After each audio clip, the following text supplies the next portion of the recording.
High, আমি Madhu. Welcome to our channel sister art and blog station. দিনটা ছিল 6 October, যেদিন আমাদের ঝান্ডি থেকে ফেরার কথা ছিল। ওই দিন সকালবেলায় ঘুম থেকে উঠে জানলা থেকে বাইরের ভিউটা দেখি মনটা কেমন ফুরফুরে হয়ে গেল। কারণ ওই দিন আমি ফার্স্ট টাইম কাঞ্চনজঙ্ঘাকে দেখলাম, তাও আবার এত কাছ থেকে। এর আগেও দার্জিলিং এসে কাঞ্চনজঙ্ঘা দেখা মেলেনি ক্লাউডি ওয়েদারের জন্য, আর এখানে যে বাকি প্রি ওয়েডিংটা বাকি ছিল সেটাই চলছিল। ফুরফুরে মনটা নিয়ে বাবা মাকে ভিডিও কল করে ভিউ আর কাঞ্চনজঙ্ঘা দুটোই দেখালাম। তারপরে বুঝলাম আগের দিন রাতের ডিজাস্টারের কারণে ওখানে কারেন্ট আসেনি এখনো।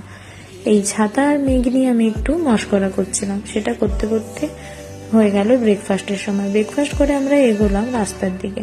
যখন যাচ্ছিলাম তখন বুঝলাম কালকে এরকম দুর্গম রাস্তা দিয়ে রাতে আমরা ওপরে উঠেছিলাম।